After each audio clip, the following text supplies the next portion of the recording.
ọ̀rọ̀ ń bọ̀rọ̀ bọ̀ eégún aláré gẹ́gẹ́ bá a ṣe máa ń sọ ní ilẹ̀ Yorùbá wa olùmọ̀fẹ́ máa ṣẹlẹ̀ lágbo òṣèlú orílẹ̀-èdè Nàìjíríà lásìkò yìí o pàápàá nítorí ètò ìdìbò ààrẹ ọdún 2027 pẹ̀lú bó ṣe ti ń fojú hàn báyìí pé àwọn alágbára àwọn ará apá òkè ọya ìyẹn northern Nigeria ní àwọn Haúsá àti Fúlàní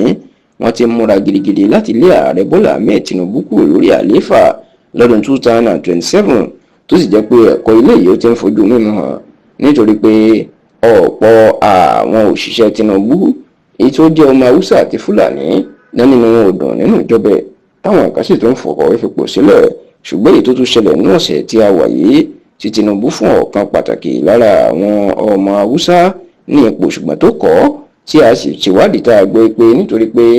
inú odò sí Tinubu wọ́n sì mọ̀ páwọn fẹ́ lé lọ́dún 2027 ní ẹni náà ló tún fi kọ ipò tí Tinubu fún nínú ọ̀sẹ̀ tí a wà yìí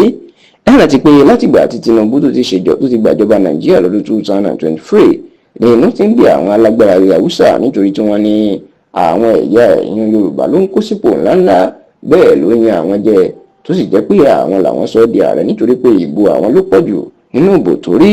ṣùgbọ́n tí wọ́n ti ń lérí pé bó bá dọdún 2027 àwọn yóò fi yé èdè tó fi ń pè àwọn ní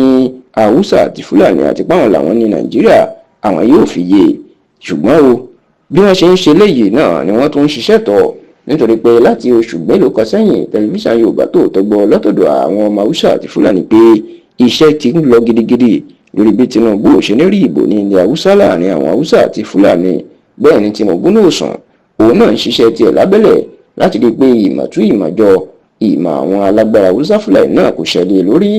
ṣáò lẹ́yìn tí àwọn òṣìṣẹ́ Tinubu tán jẹ́ Haúsá àti Fúlàní tó ti ń fipò sílẹ̀ tán kúrò nínú ìjọba ẹ̀ pàápàá Alhaji Baba Ahmed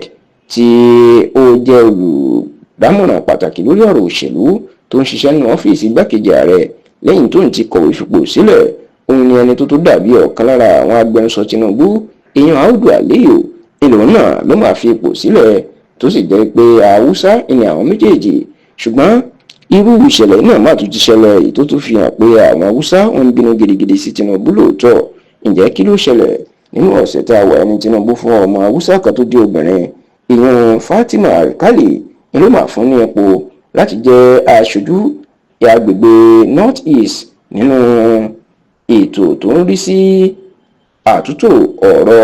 òfin lórílẹ̀‐èdè Nàìjíríà ìyẹn àjọ tó ń rí sí àtúntò ọ̀rọ̀ òfin lórílẹ̀‐èdè Nàìjíríà ìyẹn Nigerian Law Reform Commission Fatima Alkali iná mú láti ilẹ̀ Haúsá láti agbègbè North East táwọn olóṣèlú bíi Shettima tó jẹ́ gbákejì àti Àtíkù jí jáde ṣùgbọ́n Fatima Alkali ó máa yarí ó ní òun ò gba ipò náà o bó tilẹ̀ jẹ́ pé kò sọ ìdí tí ò fi gba ipò náà ṣùgbọ́n tẹlifíṣàn Yorùbá Tòótọ́ gbọ́ pé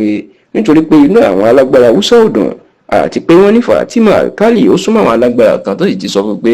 ìjọba Tinubu ò ní kọjá ọdún 2027 iná ló kọ ipò yìí o tó sì jẹ́ pé ọ̀rọ̀ yìí ó ti ń di nǹkan táwọn èèyàn ń sọ nípa ẹ̀ o pé kí ló dé tí àwọn Haúsá tí wọ́n fi ń kúrò nínú ìjọba Tinubu tó tún hàn tó gba ipò lọ́wọ́ ẹ̀ tí ọ̀rọ̀ yìí tó sì ti jẹ́ kó di mọ̀ pé yóò jẹ́ kí ètò ìdìbò ààrẹ ọdún 2027 kó gbóná kó sì lágbára gidi.